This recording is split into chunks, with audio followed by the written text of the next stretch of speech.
नमस्कार नमस्कार नमस्कार दोस्तों, मैं Niklesh Jain Hindi chess space India channel पर आप सभी का हार्दिक अभिनंदन करता हूं। दोस्तों, मैं भारत आ चुका हूं, तो मेरी जो आवाज़ है जो बहुत सारी गूंज रही थी बहुत दिनों से, वो बंद हो जाएगी और मुझे लगता है कि आज जो वीडियो की आवाज़ होगी वो आपको बेहतर नजर आएगी। खैर, मैं भारत में लौटा हूँ वापस और आपको बता दूं कि भारत की सीनियर नेशनल चैंपियनशिप 56वीं सीनियर नेशनल चैंपियनशिप जो है वो शुरू हो गई है। और इस बार ये टूर्नामेंट बड़ा ही खास है क्योंकि इसकी प्राइज मनी पहली बार 30 लाख रुपए तक जो है वो पहुंच चुकी है। साथ ही साथ आपको बता दें कि इसमें दिग्गज कई खिलाड़ी खेल रहे हैं। टोटल 22 ग्रैंड मास्टर और 30 इंटरनेशनल मास्टर इस टूर्नामेंट में खेल रहे हैं। तो इसका मतलब आप समझ सकते हो कि भारत का सीनियर नेशनल जो है वो कितना टफ जो है वो टूर्नामेंट बन चुका है। खैर, बात करते हैं भारत के अर्जुन एरगासी की, जिन्हें भारत का अगला भविष्य का खिलाड़ी कहा जा रहा है, जिन्हें कार्लसन कह चुके हैं कि ये खिलाड़ी बहुत जल्दी 2700 जो है वो छू सकता है और इसमें उनको कोई आश्चर्य नहीं होगा। अर्जुन ने लगातार चौथी जीत हासिल करते हुए जो है बढ़त बना ली है। उनके साथ गुकेश और आर्यन चोपड़ा भी जो है 4-4 जीत के साथ संयुक्त बढ़त पर चल रहे हैं। खैर, अर्जुन ने एक शानदार जीत हासिल की। रेलवे के इंटरनेशनल मास्टर हैं रवि तेजा, भारत के सबसे मजबूत इंटरनेशनल मास्टर में से एक माने जाते हैं, क्योंकि कहा जाता है कि ये बहुत जल्दी ग्रैंड मास्टर बन सकते हैं, क्योंकि उनकी रेटिंग ही आप देख सकते हो 2500 के करीब है।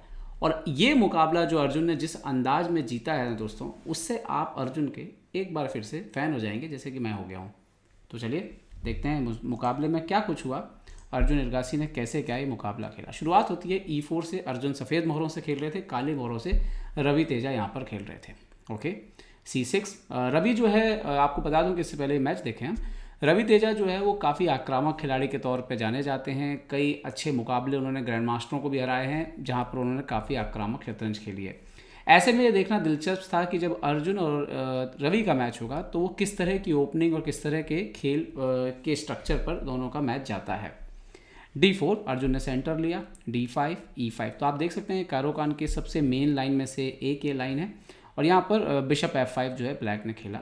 ओके, अर्जुन यहाँ पर जो हम देखें नॉर्मल जो चॉइस है वो एक होता है नाइट F3, एक होता है यहाँ पर नाइट C3, बट इन दोनों को ना खेलते हुए अर्जुन ने यहाँ पर चुनाव किया H4 का, जो कि ऑलरेडी काफ़ी पॉपुलर लाइन है।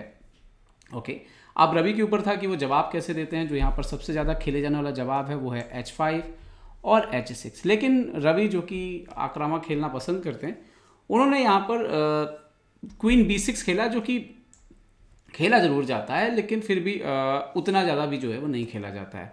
Queen B6। अब यहाँ पर अर्जुन के ऊपर था कि क्या वो यहाँ पर भी जो मेन लाइन है जैसे कि नाइट C3 वगैरह उसके लिए जाएंगे, लेकिन अर्जुन ने यहाँ पे चुना नाइट E2। अब ये जो नाइट E2 का लोकेशन है, इससे पोजीशन जो है वो पूरी बदलेगी, क्योंकि कभी ना कभी ये नाइट G3 पे जाएगा, ये D4 को ही प्रोटेक्ट करता है। और आगे देखते हैं आगे क्या हुआ यहाँ पर। तो अपोनेंट ने यहाँ पे खेला बिशप G4। अब रियलिटी में एक्चुअली में यहाँ पर जो है जो मेन लाइन खेली गई है सबसे ज़्यादा अलग अलग लाइन है, जैसे H5 को यहाँ पे भी खेला जाता है, या इसके अलावा E6 जो है वो काफ़ी पॉपुलर लाइन है यहाँ पर। लेकिन यहाँ पर रवि तेजा ने बिशप G4 खेला, जो कि बहुत ही रेयर है। रेयर मतलब एक्चुअली ऑलमोस्ट नोवेल्टी है। सिर्फ एक मैच में इसके पहले जो है पोपटोव एक प्लेयर हैं, उनके खिलाफ मिचैलिक एक ग्रैंड मास्टर है, मिचैलिक भी, उन्होंने ये इस लाइन का इस्तेमाल किया है बिशप G4। तो खैर वो ठीक है, लेकिन यहाँ पर अर्जुन जो है वो 2700 के क्लब में जाने को बेकरार हैं और उनके खिलाफ आप ओपनिंग में एक ही मोहरे को दोबारा चलते हैं, तो जो बिल्कुल भी जो है एक प्रकार से ये अर्जुन को उकसाने वाली बात है। अर्जुन को आप मौका देना चाहते हैं। अब इसके बाद जो अर्जुन ने शतरंज खेली है वो देखने लायक है। इससे आपको ये पता लगेगा कि अर्जुन कितना क्रिएटिव प्लेयर है बोर्ड के ऊपर। जब पोजीशन एकदम फ्रेश हो जाती है, नई हो जाती है, तब अर्जुन जिस तरह से चालें चुनते हैं वो बहुत चौंकाता है। मतलब प्रिपरेशन के बाहर जाके इस लेवल पे जो वो मूव्स खेलते हैं वो आपको भी चौंकाएगा, आने वाली चालें देखेंगे आप। अर्जुन ने यहाँ पे खेला है H5। अब देखने में H5 ऐसे लगता है कि चलो ठीक है, यहाँ पर आपने अपोनेंट का H5 आने से रोका है, लेकिन अर्जुन का मतलब सिर्फ इतना नहीं था। अर्जुन ने तैयारी कर ली थी अपने किसी मोहरे को वहाँ से निकालने की। अब देखिए क्या हुआ, अपोनेंट ने खेला H6 ताकि पॉन और आगे ना आए। नाउ रुक H4। ये जो है ये पूरी तरह से क्रिएटिव है, मतलब ना इससे पहले कभी कोई मैच खेला गया है इस तरीके का जहाँ पर इस तरह से इस्तेमाल रुक का किया गया। ओके, बिशप पर अटैक। अपोनेंट से पूछ रहे हैं कि भाई क्या करोगे, मारोगे क्या। लेकिन बात यह है कि अगर अपोनेंट मारेगा, जिस बिशप पे उसने 2-3 चाल इन्वेस्ट कर दी, वो बिशप अगर गेम से चला जाएगा तो उसका तो नुकसान ही होगा। तो यहाँ पर रवि ने जो है तेजी से, तेजा भाई ने अपना बिशप जो है D7 पे खींच लिया। ओके, और अब अर्जुन खेलते हैं C4। ये बहुत ही कमाल की चाल है। ये सीधा सीधा अपोनेंट के पास जो एक छोटा सा सेंटर है उसको तोड़ने की कोशिश है। एक पॉन D5 पे है और रीज़न ये है कि यहाँ पर अर्जुन बिल्कुल क्लियरली जो है अपोनेंट के राजा पे हमला करने के लिए तैयार है। ओके, E6 किया, यहाँ पे सपोर्ट लगाया। अब नाइट C3 पे खेला, यहाँ पर डेवलपमेंट किया, पहले पीस निकाला। अपोनेंट ने D4 मारा, सो नाइट G3। अभी बिशप से C4 मारने का प्लान है। और अब यहाँ पर रवि डिसाइड करते हैं कि ये पॉन को ना दिया जाए। ये पॉन दे देते ना तो शायद ज़्यादा ठीक होता।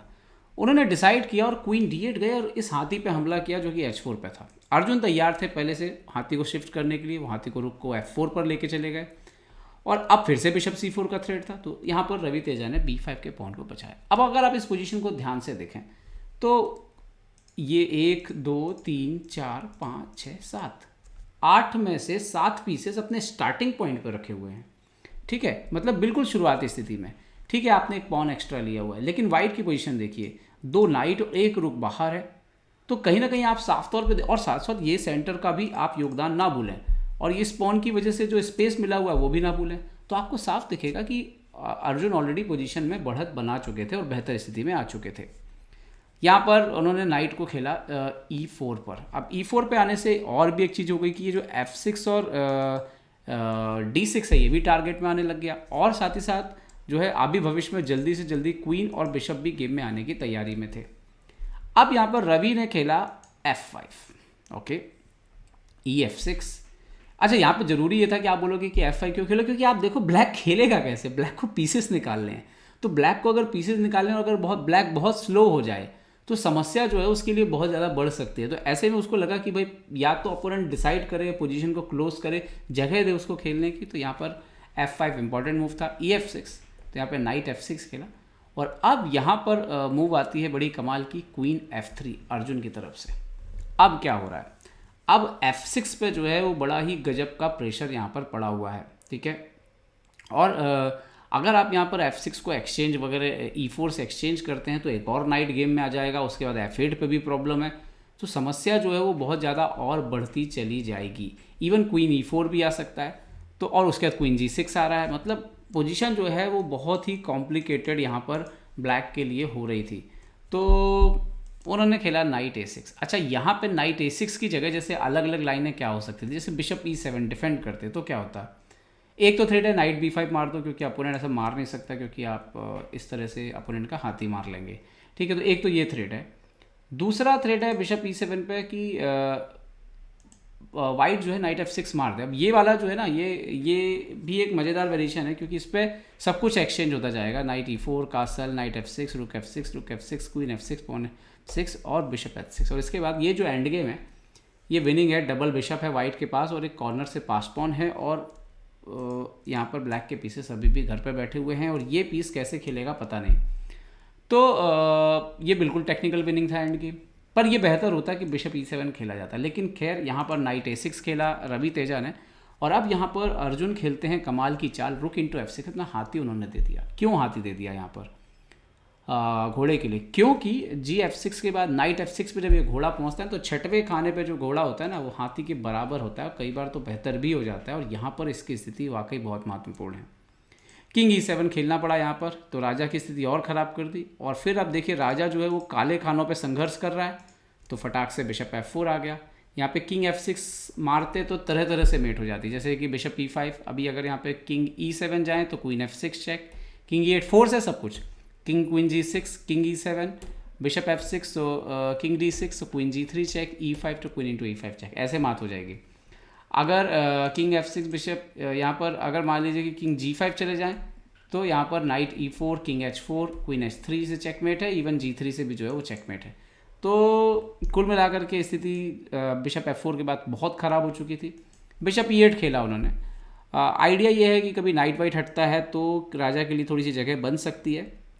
खैर यहाँ पर अर्जुन ने एक और इम्प्रूवमेंट किया, बिशप को E5 पे लेके गए और अब देखिए यहाँ पर डिस्कवर्ड अटैक का एक थ्रेड आपको नज़र आ रहा होगा। ठीक है, साथ ही साथ आपको अलग अलग तरह के थ्रेड भी हैं कि कभी ये रुक अपनी जगह से, ये नाइट अपनी जगह से हटता है तो उसके बाद क्वीन F6 जैसी जगह पे भी जो है वो आ सकता है। तो बिशप G7 खेला यहाँ पर रवि तेजा ने और अब अर्जुन एक और बेहतरीन चाल खेलते हैं, नाइट FD5 डिस्कवर अटैक। तो उन्होंने मारा तो नाउ बिशप इंटू G7। अब समस्या ये है कि ये सिर्फ बिशप नहीं मारा है, समस्या ये है कि नेक्स्ट मूव में बिशप F6 आ रहा है और ये क्वीन मर रहा है, तो उनको क्वीन भागना पड़ा रवि को।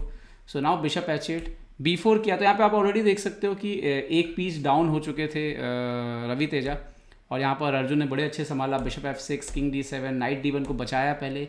B3 किया, सो क्वीन C3 रख दिया एक्सचेंज करने के लिए सामने। उन्होंने खेला नाइट B4, सो नाइट E3, बिशप H5 एक पॉन मारा, लेकिन A3 के बाद फोर्स किया अपोनेंट को कि आप हटिए ऑलमोस्ट रुक C1 के बाद। नाइट C2, किंग D2, यहाँ पर क्वीन एक्सचेंज हो गया और इसके बाद गेम में ज़्यादा कुछ था नहीं। उन्होंने यहाँ पर फाइनली एक और पीस दिया, लेकिन इतने पीस होने के बाद थोड़ी कुछ होता है। यहाँ पर अर्जुन ने पीस वापस भी कर दिया, मज़ेदार था। उन्होंने पॉन 1 ले लिया और उसके बाद ज़्यादा कुछ गेम में बचा नहीं था। आप देख सकते हो एक बिशप पूरा अप होने के बाद और एक ही पॉन डाउन थे, तो कहीं से कोई संभावना थी नहीं रवि तेजा के पास। और अर्जुन एरगासी ने एक बेहद शानदार जीत दर्ज की। और तो मैं निश्चित तौर पे ये बोलूँगा कि ये जो H4 के बाद ये जो H5 रुक H4 के जो आइडियाज़ हैं, जिस तरह से C4 बोर्ड पे स्ट्राइक करता है, ये दिखाता है बिना तैयारी के बोर्ड पे इस तरह की चालें खेल देना, मतलब कि बोर्ड पर क्रिएट करना, ये अर्जुन के लेवल को दिखा रहा है और अर्जुन वाकई कमाल कर रहे हैं। खैर बड़ी बात ये भी है, जैसे कि मैंने आपको बताया कि अर्जुन जो लाइव रेटिंग है वर्ल्ड की, उसमें 2667 पॉइंट पे पहुंच गए। मतलब कि ये जो टूर्नामेंट है नेशनल चैंपियनशिप, अभी इसमें 7 राउंड और बाकी हैं। अगर अर्जुन का यही शानदार प्रदर्शन बरकरार रहता है और कहीं ऐसा कमाल ना कर दें यार वो टाटा स्टील जैसे कि 11 में 11, मतलब शुरुआत में जैसा चल रहा था, कहीं वैसा अगर खेल गए तो अर्जुन 2700 के और भी करीब जा सकते हैं। मतलब कि जो अभी की स्थिति है उसके हिसाब से अगर जीतते चले जाएं तो 2680 भी जो है वो कोई बड़ी बात यहाँ पर है नहीं। खैर देखेंगे जो भी होगा। उम्मीद करता हूँ वीडियो आपको पसंद आया होगा। पसंद आया तो लाइक शेयर और सब्सक्राइब करना ना भूलें। देखते रहिए ChessBase India. ChessBase India के लिए मैं निकलेश जैन। जय हिंद।